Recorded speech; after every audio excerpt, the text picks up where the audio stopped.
Rajiv Gandhi super specialist अस्पताल में जारी हड़ताल, अस्पताल प्रशासन के खिलाफ जमकर नारेबाजी। रामनिवास गोयल ने कहा कर्मचारियों का कॉन्ट्रैक्ट हो चुका है खत्म।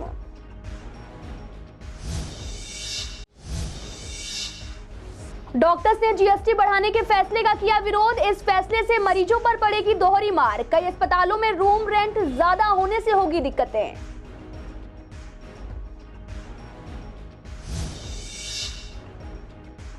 कृष्णानगर में अतिक्रमण से जनता परेशान, कुछ दुकानदार करते हैं अतिक्रमण। लोगों ने कहा प्रशासन को होना होगा सख्त।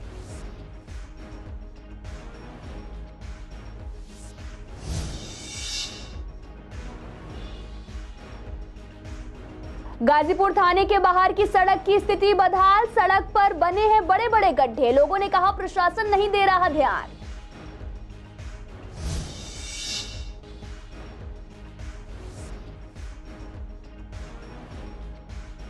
पुलिस ने व्यापारी के घर में चोरी के मामले को सुलझाया, आरोपियों से 2,10,000 रुपए और 2 स्कूटी की बरामद। व्यापारी के घर से 11 जून को 55 लाख रुपए की हुई थी चोरी।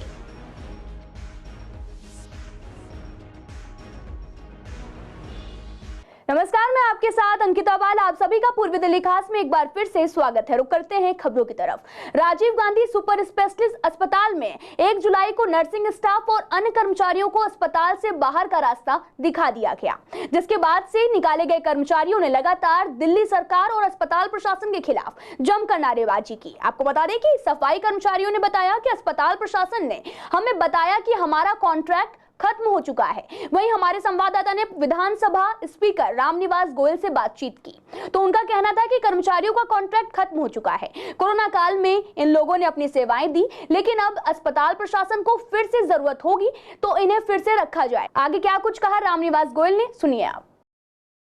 इस समय मैं खड़ा हूं राजीव गांधी अस्पताल के बाहर, जहां पर आप देख सकते हैं कि यहां पर जो 130 कर्मचारी हैं वो प्रोटेस्ट कर रहे हैं। इनकी क्या मांग है, इनसे बातचीत करेंगे कि क्या कुछ कहते हैं। हमारी सर एक ही मांग है, हमें सर बिना किसी नोटिफिकेशन के, बिना किसी जानकारी के हमें ड्यूटी करते हुए निकाल दिया गया है, बिना किसी परमिशन के, बिना किसी नोटिफिकेशन के। और सर हमें ये कोविड में ये बोल के रखा गया था केजरीवाल सरकार के द्वारा कि जो है आप लोगों को जो कोविड में काम करेगा उसको हम हटाएंगे नहीं, लेकिन उसके बावजूद भी हम नाइट के ड्यूटी यहाँ कर रहे हैं। सुबह ऑफिस में साइन करने के तो हमें बोला गया कि आप यहाँ साइन नहीं करोगे, आप इस कंपनी के अब कोई एम्प्लॉय नहीं हो। हमें ऐसे ही साइन करने से मना कर दिया और बोला गया कि आप यहाँ से जा सकते हो। यहाँ तक किसी हॉस्पिटल का कोई बड़ा इंचार्ज अभी तक हमसे आके मिला नहीं है। हमको दूसरा दिन हो गया, हम लोग भूखे प्यासे बैठे हुए हैं यहाँ पे। कल से हम लोग प्रोटेस्ट कर रहे हैं। अभी तक ऐसा कोई सीनियर बंदा नहीं है जिसने आके हमसे पूछा हो कि तुम्हारी क्या प्रॉब्लम है। हम जाके डॉक्टर छवि गुप्ता से बात करते हैं तो वो हमको कहते हैं कि तुमको कंपनी ने निकाला है। कंपनी में जाके हम अपने सुपरवाइज़र से बात करते हैं तो वो कहते हैं कि डिपार्टमेंट ने निकाला है, मतलब जो हॉस्पिटल का स्टाफ है उन्होंने निकाला है। छवि गुप्ता का इसमें नाम आया था और एक हमारी एमएस है मिस कक्कर, उनका भी नाम आया इसमें कि उन्होंने निकाला हम सबको। यहाँ पे आरआरसी इमरजेंसी से हूँ और क्या कहते हैं मेरे को इस कुछ कह के नहीं निकाला। मतलब सुबह मैं मॉर्निंग ड्यूटी आती हूँ तो मेरे से कहा है कि क्या कहते हैं आपको ड्यूटी नहीं दी जाएगी, आप इस यहाँ के एम्प्लॉय नहीं हो, कुछ भी नहीं हो। मतलब कि अब कल तक आप यहाँ के एम्प्लॉय थे, आज आप कुछ नहीं। हम सर अपने ऑफिस में गए जहाँ हम रोज़ जाते हैं साइन करने आउट के और इनके बायोमेट्रिक भी करते हैं वहाँ पे, तो हमें वहाँ रोक दिया गया। हमने पूछा रीज़न कि क्यों निकाला है, कह रहे हमें नहीं पता है, ऊपर से ऑर्डर है। हमने बोला ऑर्डर दिखाओ, उन्होंने कहा हमारे पास ऑर्डर भी नहीं है। उन्होंने हम कल रुके तो उन्होंने बोला कि आपको हमने नहीं निकाला है, कंपनी ने नहीं निकाला है, मैनेजमेंट ने निकाला है। हम मैनेजमेंट के पास के मैनेजमेंट ने बोला कि हमें इसमें हमारा कोई रोल नहीं है, कंपनी ने निकाला है। खाली राजीव गांधी में नहीं, सभी हॉस्पिटल्स में, इवन सिविल डिफेंस में जो कोरोना में लोग रखे गए थे वो हटाए गए हैं और उसको उन्हें सैर स्वीकार करना चाहिए। जब जिस वक्त रखा गया था क्लियर बोल के रखा गया था परमानेंट जॉब नहीं है, टेम्परेरी जॉब है। हाँ, इसमें कुछ अगर कमी है हटाने में, मैंने अभी डॉक्टर साहब से बात की है कि अगर जो बाद में रखे गए उनको रोक लिया गया है तो नाजायज़ हुआ। जो इनको निकाला गया है इसका जिम्मेदार कौन है? वीडियो जर्नलिस्ट ललित के साथ Mohit Sharma, CCL live, Delhi. Private अस्पतालों में इलाज कराने गए मरीजों को अब से जीएसटी का बोझ खुद उठाना पड़ेगा। दरअसल जीएसटी परिषद ने हाल ही में अपने फैसले में प्राइवेट अस्पताल के 5,000 रुपए और इससे ऊपर के बेड्स पर 5% जीएसटी लगाने का फैसला किया है। यानी कि जितने दिन मरीज इलाज के दौरान बेड पर रहेगा उसे कम से कम 250 रुपए रोजाना खर्च करना पड़ेगा। तो वहीं जीएसटी परिषद के इस फैसले को लेकर पूर्वी दिल्ली के डॉक्टर्स का कहना है कि हम इस फैसले का विरोध करते हैं। इससे मरीजों पर दोहरी मार पड़ेगी। कई अस्पतालों का रूम रेंट काफी ज्यादा होता है, जिसकी वजह से मरीजों को काफी परेशानी भी झेलनी पड़ती है। कॉर्पोरेट या प्राइवेट हॉस्पिटल कहिए, जहाँ पर कि 5,000 रुपये से ज़्यादा का रूम टैरिफ है पर डे, उन कमरों के ऊपर जो लोग रहेंगे उनके ऊपर लगेगा। आज तक तो प्राय समझा जाता था कि हेल्थ और एजुकेशन ये 2 सब्जेक्ट ऐसे थे जिनको जीएसटी से अलग रखा जाता था, और क्योंकि ये बोझ बन जाएंगे, जैसे 5% लगेगा तो अल्टीमेटली तो पेशेंट ने अपनी जेब से देना है, और जब पेशेंट ने अपनी जेब से देना है तो इसका मतलब हेल्थ केयर महंगी हो जाएगी। हमारी डॉक्टर्स की पूरे देश के अंदर मान्यता ये है कि इस टैक्स को जो जीएसटी लगा है हेल्थ केयर के ऊपर, चाहे पार्शियल लगा है, लेकिन इसको रोल बैक करना चाहिए, इसको वापस लेना चाहिए। जितनी संस्थाएं हैं, चाहे डॉक्टर्स की कितनी भी संस्थाएं हैं, अपनी एसोसिएशंस हैं, अपने ग्रुप्स हैं, कॉर्पोरेट्स हैं, सब लोग जो हैं मिलकर इसको आवाज़ को उठा रहे हैं कि ये मरीजों के साथ अन्याय है। हॉस्पिटल्स को तो क्या फ़र्क पड़ेगा, हॉस्पिटल तो 5% फालतू ले लेगा, लेकिन अल्टीमेटली ये पेशेंट की जेब से जाने वाला है, अनुचित है, और ये पेशेंट्स के स्वास्थ्य के साथ और उनके खर्चे के ऊपर बहुत ज़्यादा अन्याय होने वाला है। देखिए, ऐसा है, जो हमारी सरकार है उसको ये देखना चाहिए कि अस्पतालों के, प्राइवेट अस्पतालों के एक तरफ जो है वो कहते हैं कि रेट ज़्यादा है, दूसरी तरफ हम ये देखते हैं कि जो सरकारी अस्पताल है उसके अंदर जो है 18 से 20 हज़ार रुपये पर बेड जो है खर्चा किया जाता है मरीज़ों के इलाज के लिए। तो इसका मतलब ये है कि अगर प्राइवेट अस्पताल जो है अगर एक अच्छी सर्विस प्रोवाइड करना चाहता है तो लगभग इतना ही खर्चा एक प्राइवेट अस्पताल का भी आना चाहिए, जिसको कटेल करके प्राइवेट अस्पताल कोशिश करता है कि मरीज़ों को कम से कम पैसे में जो है वो इलाज किया जाए। साथ में सरकार ने अब जो ये जीएसटी लगा दिया है 5,000 से ऊपर बेड के ऊपर, तो इसका मतलब ये है कि अगर कोई मरीज़ कोई भी अच्छे अस्पताल में जाके इलाज कराना चाहता है तो उसको जो है वो खर्चा ज़्यादा पड़ेगा। हमें देखना चाहिए कि खर्चा क्यों ज़्यादा होता है बेड के ऊपर। अगर मेडिकल इक्विपमेंट्स के ऊपर जो है सरकार सब्सिडी देगी तो अच्छे मेडिकल इक्विपमेंट सस्ते रेट पे हर जगह अवेलेबल हो पाएंगे, और अगर अच्छे मेडिकल इक्विपमेंट हर जगह अवेलेबल हो पाएंगे तो डॉक्टर मरीज का अच्छा इलाज कर पाएंगे। बड़े अस्पताल है उनके अंदर बेड का चार्जेस 35,000 रुपये, 40,000 रुपये पर डे का भी है। तो अगर हम ऐसे में लेके चलेंगे तो हम ये देखेंगे कि पेशेंट को जो है वो 2-2.5 हज़ार रुपये भी पर डे का जो है वो जीएसटी का देना पड़ेगा। अगर जो है वो मरीज़ 5 दिन या 10 दिन भी एडमिट होता है तो कहीं ना कहीं उसको जो है 10 से 20 हज़ार रुपये जीएसटी देना पड़ेगा। कृष्णानगर मार्केट में अतिक्रमण की समस्या देखने को मिलती है, जिसकी वजह से कई दुकानदार यहाँ रहने वाले लोगों को काफी परेशानी होती है, क्योंकि लोगों को आने जाने के लिए रास्ता नहीं मिल पाता। साथ ही अतिक्रमण को लेकर दुकानदारों का कहना है कि बहुत से दुकानदार ही अपनी दुकान का सामान दुकान के बाहर तक लगाते हैं या फिर आगे की जगह किसी को दुकान लगाने के लिए रेंट पर दे देते हैं, जिसके बदले दुकानदार पैसे लेते हैं। ऐसे में जो दुकानदार सारे नियमों को फॉलो करता है वो ही पिसता है। वहीं और लोगों का कहना है कि पैदल चलने की जगह नहीं मिलती है, जाम भी लग जाता है। साथ ही कहा कि जब तक प्रशासन सख्त नहीं होगा तब तक ऐसी समस्याएं दिल्ली की हर मार्केट में बनी रहेंगी। इंक्रोचमेंट तो खैर हर जगह ही समस्या है, जहाँ देखो वहाँ समस्या है। हर मार्केट में कहीं भी चले जाओ, 100 फुट लंबी दुकान होगी तो भी बाहर की 4 फुट जरूर घेरनी है। उन्होंने अपनी दुकानों के आगे पटरियाँ लगवा ली हैं, उनसे 500-500 हज़ार रुपये लेते हैं। कमाई तो उनको हो रही है, परेशान पब्लिक हो रही है, आने जाने वाले सब परेशान हो रहे हैं, वो अपनी कमाई कर रहे हैं। दिल्ली गवर्नमेंट और एमसीडी मिलके काम नहीं करेंगे तो जैसे पहले हमारे कामों में दिक्कत आती थी, हम एक चीज़ को प्रपोजल को लेके काउंसलर के पास जाते थे तो पता चलता था एडमिनिस्ट्रेटिव राइट उसका एमएलए के पास है, एमएलए के पास जाते थे तो कुछ पॉलिटिकल टसल हो जाती थी। तो अगर ये चीज़ें दोनों एडमिनिस्ट्रेशन सेम नहीं होंगे तो लाल क्वार्टर मार्केट क्या पूरी दिल्ली में, ये पूरी दिल्ली की समस्या है ना। इंक्रोचमेंट के मैं ये कहना चाहता हूँ, हम लोग बोलते हैं प्रशासन में इंक्रोचमेंट हो रही है, लेकिन इंक्रोचमेंट का गुस्सा प्रशासन कहाँ निकालती है? हमारे दुकानों के बोर्डों पर, साइन बोर्ड जो होते हैं। अरे हमारे साइन बोर्ड से इंक्रोचमेंट थोड़ा हो रहा है, जो बाहर रेडी लग रही हैं, पटरी लग रही हैं, उनसे हो रहा है। वो आगे उनको कुछ नहीं बोलते हैं, सीधा जी इनके बोर्डों से इंक्रोचमेंट हो रही है, इनके हमारे बोर्ड तोड़ने शुरू कर देते हैं। तो मैं ये कहता हूँ हमारे बोर्डों को नुकसान हो जाकर जो मेन समस्या है उसकी इंक्रोचमेंट की, उसको हल करें, ना कि हमें परेशान। पूर्वी दिल्ली के गाजीपुर थाने के बाहर की सड़क की स्थिति काफी बदहाल है, जिससे सड़क पर बड़े बड़े गड्ढे बने हुए हैं और बारिश आने पर जल भराव भी हो जाता है। 2 व्हीकल से आने वाले लोगों को भी काफी खतरा रहता है और बड़े बड़े गड्ढों की वजह से लोग हादसों का भी शिकार हो जाते हैं। कार भी गड्ढों में फंस जाती हैं। लोगों का कहना है कि हम लोग लगातार कोशिश कर रहे हैं कि सड़क से पानी को निकालने का रास्ता बने और सड़क को बनाकर लोगों की परेशानी दूर की जाएगी, लेकिन कोई नेता या प्रशासन इस सड़क की सुध लेने नहीं आया है। सर, ये पानी की समस्या 2 बूंद पड़ती है, तालाब भर जाता है और आने जाने वालों को बड़ी परेशानी होती है। 2 व्हीलर वाले गिर जाते हैं, चोटें आती हैं उनको काफ़ी। मेन समस्या ये है सर, देख सकते हैं आप कितना बुरा हालत है इस रोड की।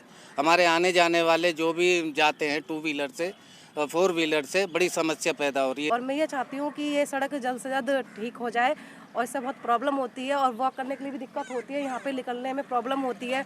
इसकी वजह से ना काफ़ी लोग क्या कहते हैं परेशान है, मच्छर पैदा हो रहे हैं, लोग बीमार हो रहे हैं, घर से बाहर नहीं निकल पाते ज़्यादा और एक्सीडेंट भी बहुत होते हैं यहाँ। समस्या ये है कि हमारा रोज़ाना का आना जाना रहता है यहाँ पर, जबकि भारत की राजधानी दिल्ली है और कोई कह नहीं सकता ये दिल्ली के ऐसे हालात हैं। और जबकि अदर स्टेट के लोग आते हैं और यहाँ पर आते हैं, वो भी कहते हैं कि इससे अच्छी तो हमारे गाँव है। ऐसे करके बहुत समस्या होती है। एक बार मैं भी अपनी फैमिली को लेके जा रहा था, गिर पड़े, मेरे वाइफ और बच्चे थे, गिर पड़े और मेरे पैर में मोच आई। मेरे पास रिपोर्ट भी पड़ी है लाल बहादुर। पूर्वी दिल्ली के लक्ष्मी नगर में एक व्यापारी के घर में 11 जून को दिन दहाड़े 55 लाख रुपए की चोरी हुई थी, जिसके बाद पुलिस में शिकायत दर्ज करवाई गई। पुलिस ने मामले को गंभीरता से लेते हुए अब मामला सुलझा लिया है। पुलिस ने 2 सेंधमार को गिरफ्तार कर लिया है, जिनके पास से 2,10,000 रुपए और वारदात में शामिल 2 स्कूटी भी बरामद की है। इन आरोपियों का अभी एक साथी फरार चल रहा है, जिसकी तलाश लगातार जारी है। गांधीनगर में एक महिला का मंगलसूत्र ही उसकी मौत की वजह बन गया। दरअसल एक महिला की सीढ़ियों से गिरने से मौत हो गई। मृतक का नाम राधा देवी है और वो महज 22 साल की है। फिलहाल महिला की बॉडी का पोस्टमार्टम करके शव को परिजनों को सौंप दिया गया है। पुलिस अफसरों का इस पूरे मामले पर कहना है कि गले में मंगलसूत्र की वजह से गला कट गया था। शुरुआती जांच में मामला सीढ़ियों से गिरकर मौत होने का पता चला था। पुलिस अफसरों ने आगे बताया कि 1 जुलाई सुबह करीब 12:39 पर एक महिला की सीढ़ियों से गिरकर अचेत होने की कॉल मिली थी। पुलिस मौके पर पहुंची तो वहां राधा सीढ़ियों पर पड़ी हुई थी और गर्दन पर निशान था। 4 साल का बेटा उसके पास था, जिसने बताया कि छत पर कपड़े सुखाने के बाद लौटने पर मां का पैर सीढ़ियों से फिसल गया था। हम यहाँ पे आई तो हमें देखा गया जिना में पड़ी हुई थी। 2-3 सर पुलिस वाले आए हुए थे, हमें उनके आसपास भी नहीं जाने दिए। मतलब अभी तक हमें उनको शक्ल भी नहीं दिखाए और यहाँ से मतलब गला कटा हुआ है, किसी चीज़ से बाढ़ किया, चाकू से, चाहे जो भी चीज़ से किया, पर कटा हुआ है काफ़ी सारा। यहाँ से यहाँ जो फोटो में दिखाए हैं। मंगलसूत्र होता तो मंगलसूत्र के मतलब इतना घिसा जाता है, धंसते हैं अंदर, वो ऐसे बाढ़ किया हुआ है जो मांस ऐसे फटे हुए हैं, मांस ऊपर नीचे ऐसे हो रहा है सारा, ऐसे है सर। बाकी हम लोग तो देर से आए थे, हमें तो बाद में पता चला। हम रिठाला में रहते हैं और उसके अलावा तो यहाँ पे आए तो कोई सच नहीं बता रहे हैं, कह रहे बस जीना से गिरे हुए हैं, जीना से गिर के ऐसे हुए हैं। हमें तो नहीं पता कैसे, हम तो जो हकीकत देख रहे हैं, जो हकीकत देख रहे हैं कटे हुए हमें दिख रहा है। तभी तो सर ने सारे बुलाए हुए थे, जो मतलब ये बुलाओ जो इससे किस चीज़ से हुआ है। मैम भी आई थी, सर भी आए थे सारे। अब जो भी करेंगे वही लोग सब करेंगे। हम लोग मांस ऊपर नीचे हो रहा है, यहाँ तक है सर। अच्छा, आपको कितने बजे पता चली ये बात? ये थी हमें तो 1-1:30 बजे पता चली, तब हम उसी टाइम जब सुने तभी हम आ गए यहाँ पे। उसी बिल्डिंग में के 3 आदमी आया था हमारा गेट पीटने के लिए। गेट पीटा तो बोला कि से हम निकल के आए बाहर, तो उसको हम बोले क्या बात है भैया?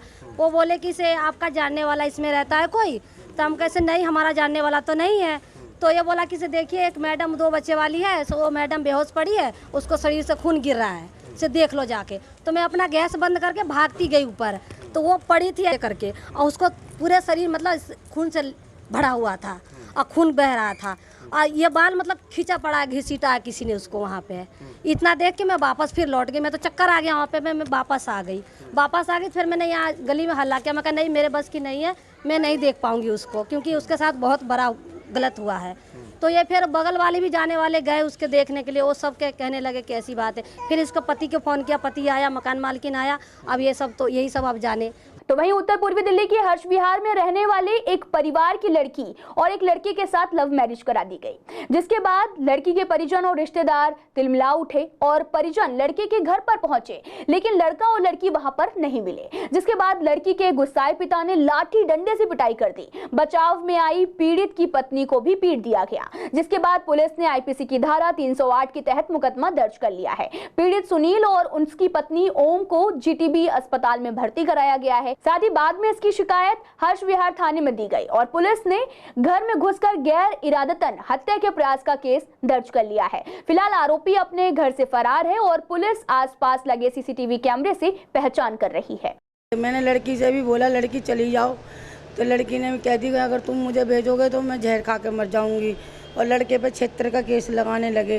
तो इस कारण करके ये जो लव मैरिज उन्होंने थी उनकी, और उन्होंने फिर वो कर ली, कोर्ट मैरिज वगैरह कर ली। और उसमें हमने घर आ गए, जैसे ही हम हमारे गेट के पास आए सारे जने कि गेट हमें आवाज़ आई शोर मचने की, हम आवाज़ बंद करने लगे गेट। हम 3 जने थे, मेरा बड़ा बेटा और मेरे घर वाले और मैं। हमने गेट बंद करने की कोशिश करी थी और वो 20-25 जने थे, तो उन्होंने गेट पर जोर लगाए, हमने भी लगाए तो कुंडी खुल गई। जैसे ही वो अंदर आए तो डंडों से जो उसके जो हाथ लगा, उन्होंने मेरा सिर में और मुझे लुटा के मेरी कमर पे काफ़ी चोट है, मेरे जो अंदर से तक खून गया है। पुलिस ने तो हमारा यही कराया, खाली उन्होंने पे कार्रवाई करी। उससे पहले उन्होंने हम गए थे लड़की को लेके वहाँ थाने में कि भाई ऐसे ऐसे अगर ये जाना चाहती तो चली जाए। अब उन्होंने कहा भाई इसके माँ बाप को बुला लो, इसके माँ बाप को बुलाया, उन्होंने कहा ले जाते हम, मैं ले जाओ भाई। अब उन्होंने लड़की ने मना कर दिया कि तुम मैं नहीं जाऊंगी, अगर मैं जाऊंगी तो जहर खा लूँगी, लड़के को भी फंसवाऊंगी, तुम्हारे को भी सबको फंसवाऊंगी, अपने घर वालों को भी फंसवाऊंगी। इन्होंने हल्ला बोल के सब जने ने 25-30 जने आके घर में घुस गए, लाल मिर्च हमारे मारी और डंडे से पिटाई करी। गली वाले आए तो बचाने, तो उन्होंने कह दिया अगर तुम भी आओगे तो तुम्हारे साथ भी ऐसी करेंगे। ऐसी वो मैंने शादी करी थी, तो वो कह रहे थे कि लड़की के चक्कर में तो हमें मारने आए थे, हमारे घर वालों को मार के गए हैं। यही कह रहे थे, हमें मारने ही कह रहे थे जानते। क्यों, क्या कारण था? शादी के लिए। हाँ। कितने साल उम्र आपकी? यही 23 साल उम्र। 23। क्या करते हो? मैं काम करता हूँ। अभी पुलिस क्या कह रही है? पुलिस तो कर रही है काम कर रही है। क्योंकि मैं आ गई थी इन्हों के पास, तो वो इन्हों को चाहते नहीं थे मैं इन्हों के घर की बहू बनूं। अच्छा। तो इस वजह से इन्हों को मार पीटा करके गए हैं। तो परिवार क्या कह रहा है आपका? अब तो पहले तो जब थाने में तो ये लिख कर देख के गए थे कोई मेरे इस लड़की से कोई मैटर नहीं, फिर उसके अगले दिन इन्हों को मार दिया।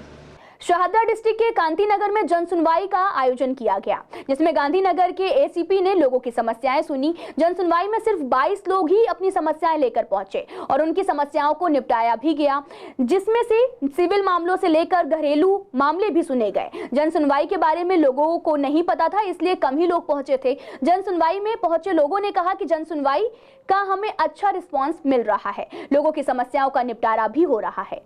कृष्णा नगर में था और कुछ हमारा मैटर था जो कि मैंने वहाँ पर एक सूचना दी थी और उसी सूचना के लिए मुझे यहाँ पर बुलाया गया था और एसीपी साहब ने बुला के बात की और मेरी सूचना का निवारण कर दिया। हाँ, ये मुझे पहले बता दिया गया था, आने में कोई कष्ट नहीं, तो मेरे घर से ये 10 मिनट का रास्ता था। नहीं, अभी तो केस शुरू ही नहीं हुआ कोई भी, ये तो सिर्फ एक सूचना दी गई थी।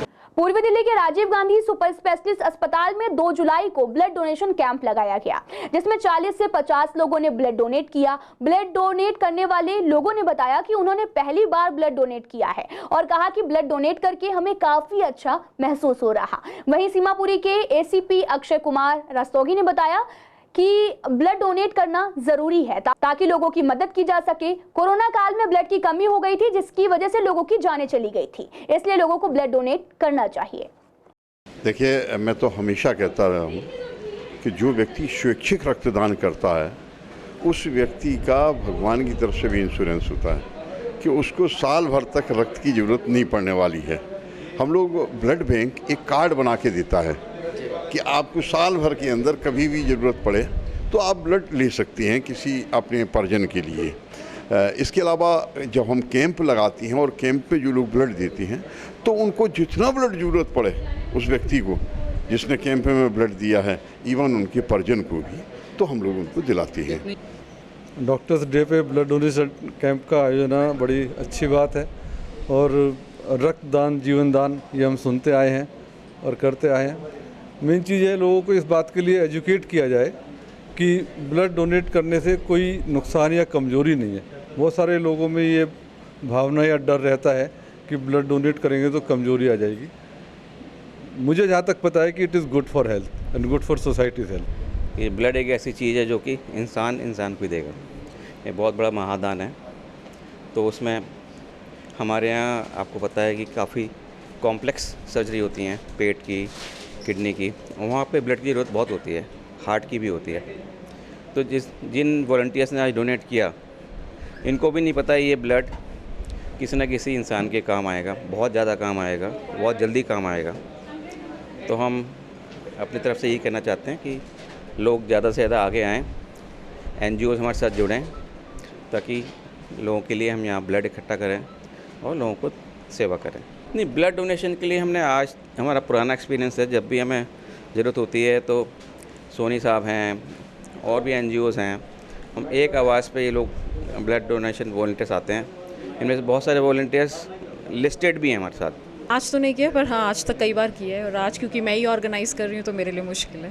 पहली बार तो सभी को लगता है, जायज़ भी है, पर हाँ अगर जो फ्लेबोटमी जो नीडल लगा रहा है वो अच्छा है तो फिर कोई डर की बात नहीं है। डोनेशन के बाद बहुत अच्छा लगता है, सेंस ऑफ प्राइड आती है, बहुत अच्छा लगता है। एंड यूजुअली मैं ट्राई करती हूँ जो मेरे स्पेशल डेज़ हैं, मेरे एनिवर्सरी, मेरे बर्थडे, न्यू ईयर, दिवाली, तो मैं इस पर ट्राई करूँ मैं ब्लड डोनेट करूँ। पहली बार दे रहा हूँ। कैसा लग रहा है? ठीक लग रहा है। तो आगे देंगे, आगे भी देते रहेंगे जी? नहीं, कभी दिक्कत नहीं। मुझे तो 12-13 साल हो गए, देते रहता हूँ मैं। नहीं, खून तो सबको देना चाहिए। खून देने से हीमोग्लोबिन सही रहता है, बॉडी सही रहती है, फिट रहती है और बहुत जल्दी फ्रेश खून बनता है। खून सभी को देना चाहिए, 3 महीने में एक बार तो कम से कम खून देना ही चाहिए। लोग कहते हैं कि भाई ब्लड डोनेशन करने से कमजोरी आती है। मैंने 3 महीने पहले ब्लड दिया। फिलहाल इस बुलेटिन में इतना ही। तमाम खबरों के लिए आप देखते रहिए CCN लाइव।